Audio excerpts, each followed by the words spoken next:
서 5장 6절로 13절의 말씀 제가 봉독하여 드리겠습니다. 내가 백성의 부르짖음과 이런 말을 듣고 크게 노하여 중심에 계획하고 귀인과 민장을 꾸짖어 이르기를 너희가 각기 형제에게 추리를 하는도다 하고 대회를 열고 저희를 쳐서 이르기를 우리는 이방인의 손에 팔린 우리 형제 유다 사람들을 우리의 힘을 다하여 속량하였거늘 너희는 너희 형제를 팔고자 하느냐 더구나 우리의 손에 팔리게 하였느냐 하매 저희가 잠잠하여 말이 없기로 내가 또 이르기를 너희의 소위가 좋지 못하도다. 우리 대적 이방 사람의 비방을 생각하고 우리 하나님을 경외하며 행할 것이 아니냐. 나와 내 형제와 종자들도 역시 돈과 곡식을 백성에게 취하여 주나니 우리가 그 이식 받기를 그치자. 그런즉 너희는 오늘이라도 그 밭과 포도원과 감람원과 집이며 취한 바 돈이나 곡식이나 새 포도주나 기름의 백분지를 돌려보내라 하였더니 저희가 말하기를 우리가 당신의 말씀대로 행하여 돌려보내고 아무것도 요구하지 아니하리이다 하기로 내가 제사장들을 불러 저희에게 그 말대로 행하리라는 맹세를 시키게 하고 내가 옷자락을 떨치며 이르기를 이 말대로 행치 아니하는 자는 하나님이 또한 이와 같이 그 집과 산업에서 떨치실지니 이는 곧 이렇게 떨쳐져 빌지로다 하매 백성이 다 아멘하고 여호와를 찬송하고 백성들이 그 말한 대로 행하였느니라. 아멘. 오늘 하나님의 말씀은 단체 파업이다라고 하는 제목으로 제가 지어봤습니다. 한국 뉴스를 이렇게 TV를 통해서 보면은 가끔 가다가 파업하는 장면들이 TV에 등장할 때가 있습니다. 띠를 딱 메고 조끼를 똑같은 조끼로 통일을 하고 다들 자리에 착착착 양반 다리고 앉아서 손을 딱 하고선 나름대로의 구호를 외치고 저는 그 생각하니까 구호가 갑자기 생각나는 게 독재 정권 물러가라 그런 그건 아니었고 나름대로 그 파업의 이유가 있지 않습니까?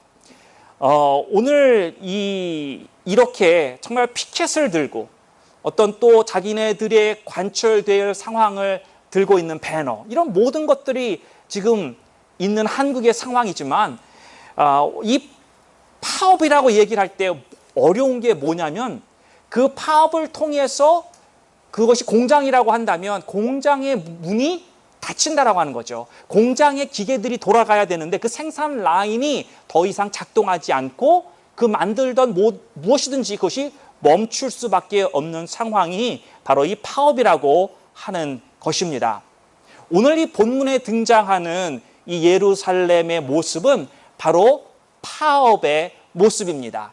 예루살렘 거주민들이 모두 다 파업을 선언하고 지금 하나님이 이 백성에게 맡겨주신 예루살렘 성전 건축, 이 재건이 멈춰지는 그러한 정말 힘든 상황이 되었다라는 것입니다. 이제까지 우리가 5장을 오면서 얼마나 힘든 과정 가운데 지금 절반의 사역을 마쳤는지 보지 않았습니까? 바깥에서 이 왼수 같은 산발락과 도비야 이렇게 힘들게 만들고 또 가진 것도 없는 상황 속에서 정말 자신의 모든 것을 들여서 이 하나님께서 맡겨주신 사역을 정말 충성되이 감당하려고 왔었던 이 백성들이 이제까지 왔는데 그만 더 이상 이 프로젝트를 할 수 없는 그러한 파업으로 이어졌다라고 하는 것입니다. 생각해보면 산발락과 도비야가 얼마나 이 성벽 재건을 방해하려고 노력했는지 술수를 쓰고 군대를 동원하고 그들이 할 수 있는 모든 것을 동원해서 이 하나님의 사역을 멈추게 하려고 그렇게 열심히 노력해도 이루지 못했는데 오늘 본문에 보니까 스스로의 문제 때문에 이스라엘 민족의 내적인 문제로 인해서 성벽 재건이 멈추는 중단되는 그러한 불상사가 일어났다라고 하는 것입니다. 저는 산발락과 도비야가 이 소식을 들었을 때 굉장히 황당해했을 것입니다. 왜냐하면 자신의 지혜를 쥐어짜고 자신의 역량을 다 동원해서 하려고 했는데 안 됐는데 그냥 내두니까 지들끼리 문제가 있어서 치고받고 이제는 파업하고 그냥 멈춰버린 그 사건을 보면서 야, 내가 이제까지 뭐 했나? 내가 뭐 하러 그렇게 힘들게 수고했나? 참 황당스럽지 않았을까? 그런 생각을 해보게 되었습니다. 이 느헤미야 5장 앞부분에 밝히고 있는 파업의 원인이 네 가지가 있습니다. 간단하게 제가 멘션만 하고 넘어가겠습니다. 첫 번째 이유는 흉년이 들었습니다. 흉년이 뭡니까? 먹을 게 없어지는 것입니다. 또한 두 번째 이유는 세금 때문입니다. 여러분 미국에 살면서 가장 무서운 게 세금인 줄 아시죠? 우리 비즈니스 하시는 분들 또 3개월에 한 번씩 그 내시느라 얼마나 힘드십니까? 이 당시에도 마찬가지입니다. 왕에게 세금을 낼 수밖에 없는 상황이죠. 정부가 있으면 당연히 세금을 내야 되는 것이 국민의 의무입니다. 자, 그 세금을 내다 보니까 가뜩이나 흉년이라서 돈이 부족한데 세금을 안 낼 수도 없고 내야 됐더라는 거죠. 또 세 번째 이유는 무엇이냐면 고리대금입니다. 가난한 자가 흉년이 들었어요. 세금도 내야 됐어요. 당연히 생활비가 쪼달립니다. 그러니 먹고 살기 위해서 돈을 빌릴 수밖에 없었습니다. 그런데 누가 공짜로 빌려줍니까? 전당포에 가서 집을 맡기고 논밭을 잡혔습니다. 그래서 돈을 빌려다가 고리대금에 높은 이자를 갚을 수밖에 없는 그러한 어려움을 당했습니다. 다른 말로 무엇이라고 표현하냐면 가난한 백성들이 착취를 당했다라는 것입니다. 착취. 또 네 번째 이유는 인신매매 때문입니다. 집을 빼앗기고 논과 밭을 빼앗기고 포도밭을 빼앗겼습니다.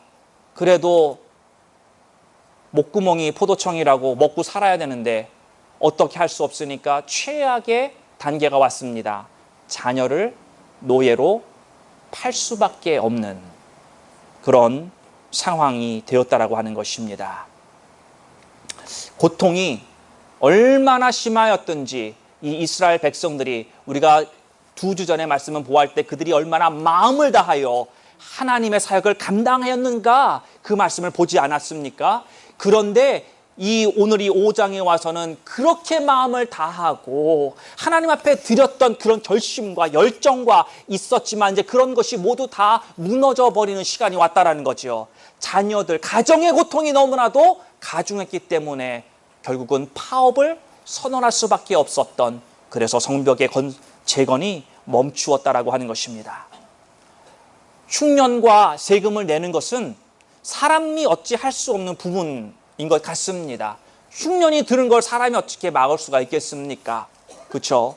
또 왕에게 내는 세금도 그것이 내가 조금 힘들다고 왕이 그 조그만한 성읍에 있는 예루살렘 그것을 굽이 살피겠냔 말이죠. 내 백성도 아닌데, 내 나라 백성도 아닌데 어쩔 수 없는 상황일 것입니다. 종종 흉년이 들기도 하고 또 세금도 납부할 의미가 있으니 어쩌겠습니까? 그러나 부자가 가난한 자를 착취하는 것, 그것이 도를 지나쳐서 결국은 자녀를 노예로 팔 수밖에 없는 이러한 상황이 바로 예루살렘 공동체 안에서 히브리인이라고 일컫는 같은 민족, 동족 안에서 같은 고향에 살고 있는 동양인 속에서 이러한 일들이 일어난 것을 성경은 보여주고 있는 것입니다.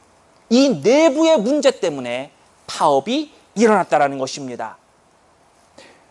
우리 교회 공동체도 내부의 문제로 항상 어려움을 당하지 밖에서부터 오는 어려움은 별로 없습니다. 우리 공동체가 이 성전 건축을 추진하면서 가장 조심해야 할 것이 바로 이 내부의 문제입니다. 외부에서 오는 문제는요, 때로는 우리로 하여금 단결하게 만들어줍니다. 왜? 우리가 함께 같은 문제를 당하고 바깥에서 오는 그 외부의 압력에 맞서지 않으면 안 될 수 없는 그러한 상황들이 생기기 때문인 것입니다. 그래서 우리가 단결이 되면 어떻게든 하나님께서 우리를 인도하여 주시고 그리고 그 문제를 해결해 주시는 것을 우리는 경험하게 됩니다.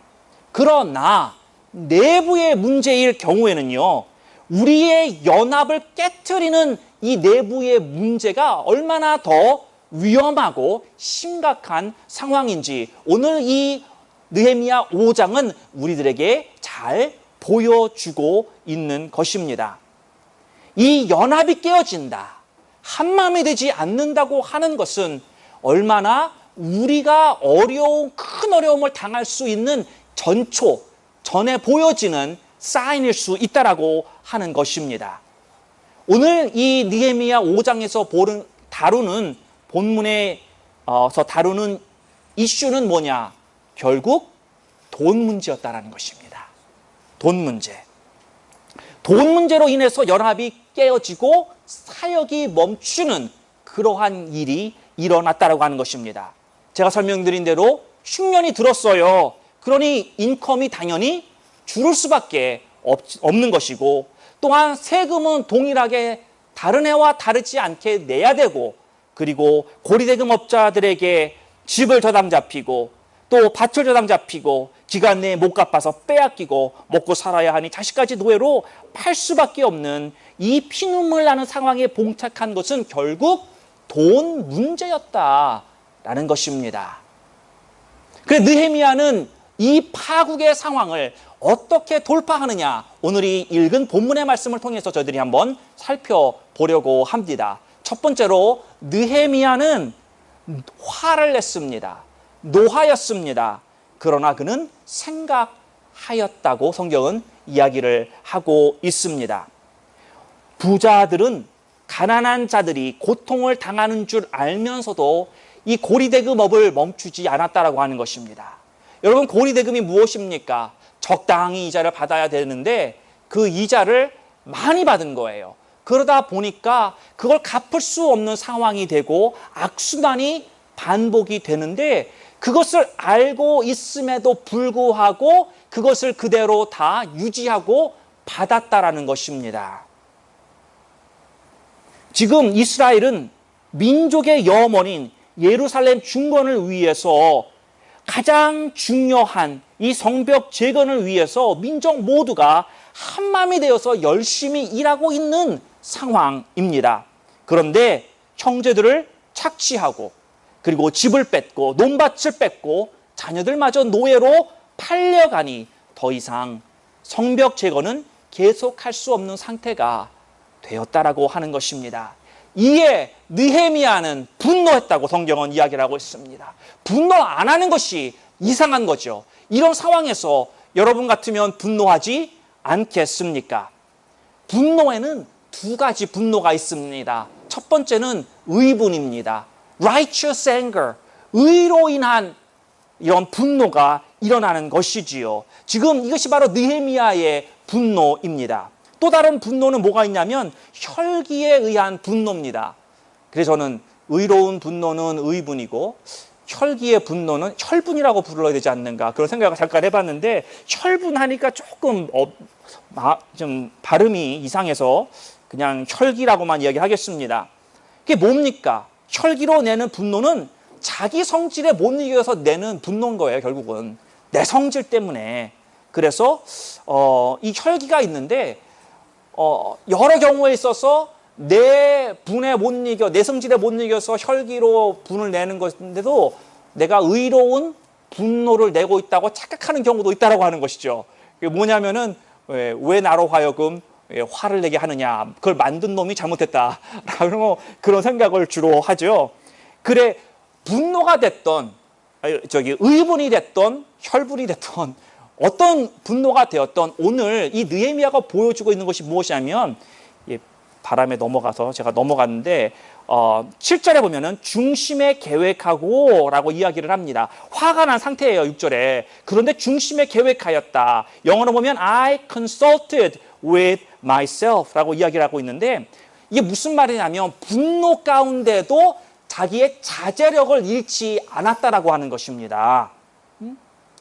이 화가 났지만 그러나 화가 난 중에도 무엇을 내가 해야 되는 것인가, 어떻게 해야 되는 것인가 그걸 생각했다라는 것입니다.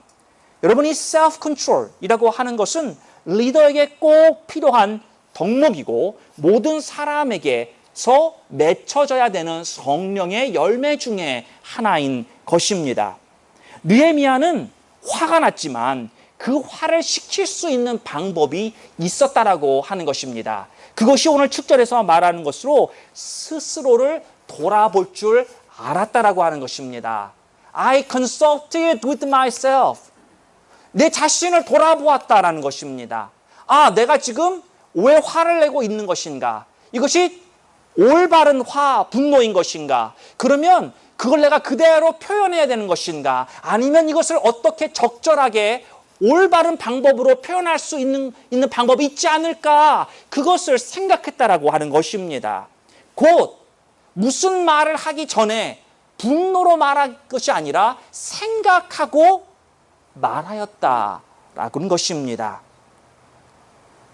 그리고 그것은 한 발자국 더 나아가서 하나님의 음성에 귀를 기울였다라고 하는 것입니다. 지금 이런 심각한 문제를 당해서 성벽 재건이라고 하는 이 프로젝트가 멈췄단 말이에요. 리더로서 얼마나 이러한 정말 일어나지 말아야 될 일이 일어난 것입니다. 성벽 재건이 멈춘 것뿐만이 아니라 동족 가운데 이러한 상황까지 왔다라고 하는 것에 대해서 총독으로서 얼마나 그가 분개함을 느끼고 있을지 저는 상상이 되어집니다. 자, 우리도 화가 날 때 있지 않습니까? 우리 모두 다 안에는 이 분노라는 것이 조금이든 적든 있다라고 하는 것입니다. 이 분노가 일어날 때 끌어오르는 그 감정을 과연 우리는 이것을 어떻게 표출할 것이냐, 이것을 어떻게 표현할 것이냐, 이것이 중요하다라는 거죠. 분노가 내 속 안에서 끌어오르지 안 오를 수는 없는 거예요. 언젠가는 이것이 끌어오른단 말이죠. 그러면 그것을 내가 어떻게 할 것이냐, 이게 키포인트라는 것입니다. 어떻게 하냐면 어느 조용한 장소에 가서 나를 힘들게 하는 이 분노의 마음을 하나님 앞에 쏟아내야 한다는 것입니다. 그걸 내가 자꾸만 내 안에 가지고 있으면 이것이 나를 힘들게 만들고 내 에너지를 뺏어가고 또 언젠가는 이것이 나올 수밖에 없는 것입니다. 이 안에 있는 걸 계속해서 꾸역꾸역 누르다 보면은 내가 더 이상 누를 수 없는 상태가 되면 폭발이라고 하는 것이 나옵니다. 그러면 그러면 안 되잖아요. 그러면 무슨 일이 일어나냐면 이제 그때는 하나님도 안 보입니다. 그러니까 그런 상황이 가기 전에 내 안에 분노가 있을 때마다 그것을 아무도 듣지 못하는 나만의 공간에서 바로 하나님 앞에 쏟아내는 작업을 계속해서 해야지만 분노가 내 안에 있지 않게 되는 것입니다. 여러분, 그곳에서 하나님 앞에 발산해야지만이 여러분이 건강하고 오래 사는 비결입니다. 어디 돈 많이 주고요, 뭐 건강 세미나 다니실 필요 없습니다. 하나님 말씀만 잘 들어도 어떻게 하면 건강하고 어떻게 하면 오래 살 수 있는지 성경에서 말씀해 주고 있습니다. 또 하나, 이 분노가 일어나면요, 하나님의 음성이 절대 안 들립니다. 하나님과 얼마나 가까운 사람이든지 상관없습니다. 분노가 나를 장악하면 하나님의 음성이 들렸다, 그것은 거짓말이고 그것은 미혹된 것입니다. 그만큼 분노는 우리로 하여금 하나님으로부터 멀어지게 만들 수 있다는 거죠. 그런데 느헤미야는 이것을 얼마나 지혜롭게 해결했는지, 자기 자신을 돌아보며 하나님의 음성을 들어서 어떻게 하면 이 어려움을 풀어나갈 수 있을 것인가, 그거를 준비했다는 것입니다. 그 두 번째, 느헤미야는 부자들을 꾸짖고 착취를 멈추게 하였습니다. 다른 말로 표현하면 죄를 용납하지 않았다라고 하는 것입니다. 예루살렘 공동체를 뒤흔들고 하나님의 뜻인 성벽 재건 프로젝트를 멈추게 만든 이 일을 지금 해결하지 않고는 성벽 재건을 더 이상 할 수 없는 그런 상태가 되었다라고 하는 것입니다.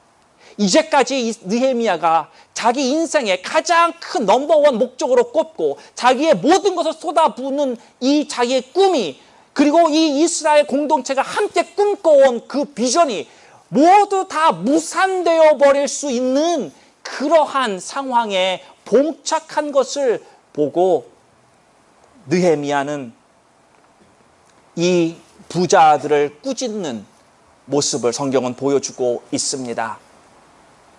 여기서 나오는 성경은 이야기를 하기를 그 사람들을 민장과 귀인들이다. Nobles and rulers라고 표현하고 있습니다. 저는 이 사람들을 간단하게 그냥 부자들이다라고 표현을 하고 있는데, 중요한 것은 이 사람들이 가지고 있는 이 권세가 있고 가지고 있는 이 능력, 이 부를 바탕으로 한 능력이 있는 사람이었다라고 하는 것입니다. 그런데 그들의 잘못을 느헤미야가 꾸짖는다고 하는 것은 잘못하면 어쩌면 자신을 지지해 줄 수 있는 그 기반이 무너질 수 있는 위험을 안고 있음에도 불구하고 느헤미야는 여기에서 이 잘못되어진 죄악을 용납하지 않고 그 문제를 해결하고 나아가는 용기를 보여주고 있다라고 하는 것입니다. 그래 결국은 이 부자들이 회개하고 하나님 앞에 돌아오는 역사가 일어난다라고 하는 것이죠. 먼저 느헤미야는 정확하게 무엇을 잘못했는지 지적을 합니다.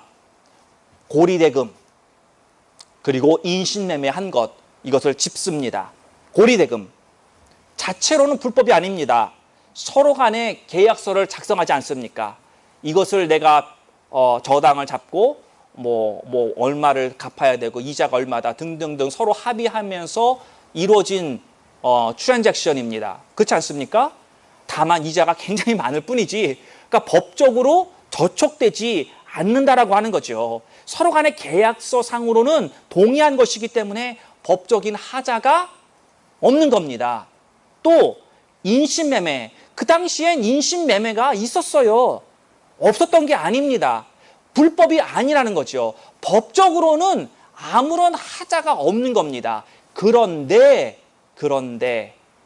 하나님의 말씀은 이것을 하지 말라라고 규정하고 있다는 거죠.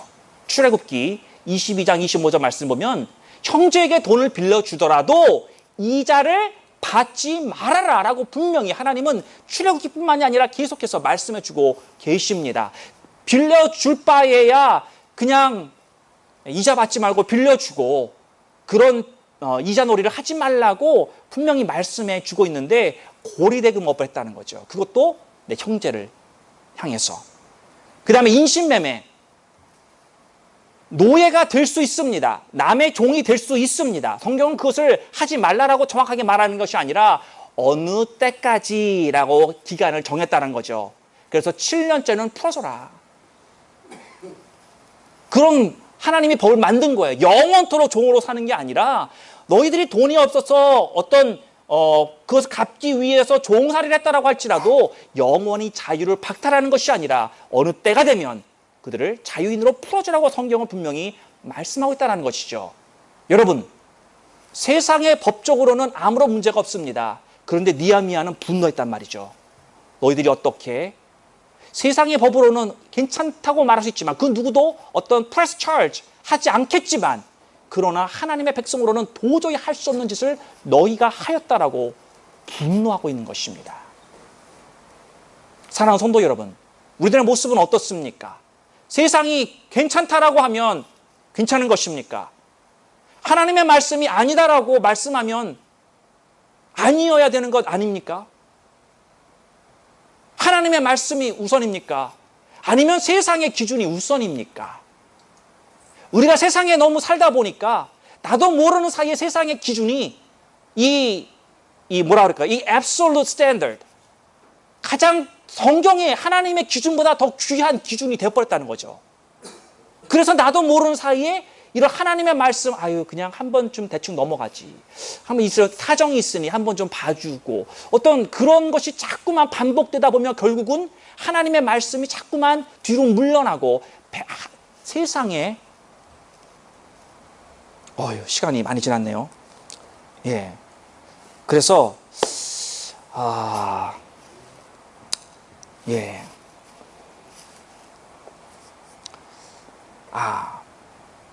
그래서 느헤미야가 이렇게 말하는 것입니다. 8절 거기서 보면은 그런 말을 하는 거예요. 우리가 나라의 망국을 그 서름을 당하고 노예로서 끌려가서 이제는 자유인이 되려 풀어지는 가운데 우리가 힘을 다하여서 아직까지 노예로 있는 사람들을 자유인으로 만들려고 우리의 모든 역량을 집중하고 우리의 재산을 털어서 그들을 속량하였는데 너희들은 같은 동족으로 자유인이 되었던 이 유다인들을 너희들의 돈을 위해서 너희들이 돈을 벌기 위해서 그들을 다시 노예로 되파느냐. 그것도 동일한 다른 유대인에게 유대인을 팔아넘기느냐 라고 질문했을 때 이 부자들이 아무런 말도 못하는 거예요. 그 더 무서운 건 무엇이냐. 9절에 보면은 너희가 이방 사람으로 하여금 비방거리가 되게 만들었다 라고 이야기를 하고 있습니다. 지금 어떻게 해서든지 이 공동체는 하나님의 나라를 위하고 하나님의 의를 위하여서 이미 이 성벽 제거를 하고 있음에도 불구하고 이 모든 것이 오히려 이방 사람들에게 비방거리가 되게 만들었다라고 하는 것입니다. 여러분, 산발락과 도비야가 모여 그 야유하고 조롱하고 멸시했던 그 생각이 나지 않습니까? 너희들이 모여서 과연 무엇을 할 수 있겠느냐. 그러면서 그랬던 그 조롱. 그러나 지금 그들이 이 소식을 듣고 거 봐라 내가 뭐라 그랬어. 내 말이 맞았지. 저것들이 뭐를 해. 당연한 거야. 이러한 조롱의 소리가 가만히 있는 우리 귀에도 들려오지 않습니까? 또한 두 번째로는 하나님의 이름을 욕되게 하였다고 9절에서 말씀하고 있습니다. 하나님의 뜻을 이룬다고 모여서 일했는데 결국은 스스로 그 뜻을 이루지 못하게 하는 방해꾼이 되어버렸다라고 하는 것입니다. 산발락과 도비야와 똑같은 사람이 되어버렸다는 거예요. 땅을 치고 통곡할 노릇이 아닙니까? 나는 어떻게든지 성벽 건축을 위해서 나의 모든 거 한다고 했는데 알고 보니까 내가 방해꾼이었네. 알고 보니까 나로 인하여서 이것이 멈춰지게 된 원인이 나였네. 이걸 알았을 때 얼마나 그 개인의 마음이 야, 내가 인생 헛살았네. 그런 고백이 당연히 나올 수밖에 없는 것이고 얼마나 가슴칠 일입니까? 하나님의 백성이 하나님의 이름을 욕되게 했습니다. 어떻게 해요? 하나님의 뜻이 이루어지지 못하도록 하나님의 성벽 재건을 멈추게 만들었다는 것입니다. 사랑하는 성도 여러분, 우리는 더 이상 비방거리가 되지 말아야 합니다. 하나님의 이름이 더 이상 욕되게 할 수는 없는 것입니다. 우리가 더욱더 추진하고 있는 이 성전 건축이 정말 우리 하나님께서 기뻐하시는 그 완성의 단계까지 분명히 이루기를 주님의 이름으로 축원합니다. 또한 마지막으로 볼 건요, 느헤미야는 착취당한 것을 돌려주게 했습니다.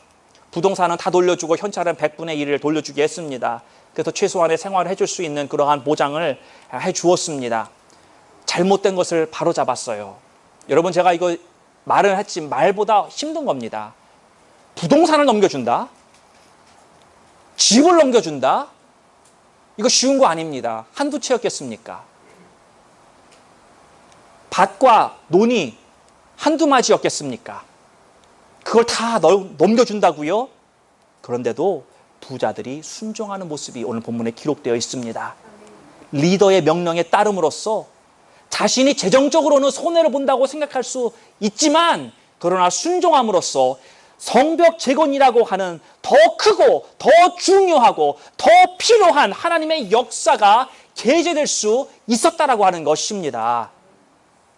그리고 그것이 자기 개인에게도 공동체에게도 최선이었다라고 하는 것이죠. 영적인 안정을 누릴 수 있고 마음의 안정을 누릴 수 있는 것이며 육신의 안전 또한 누릴 수 있는 것이 바로 성벽 완성인 것입니다. 더 큰 유익이 된다는 것입니다.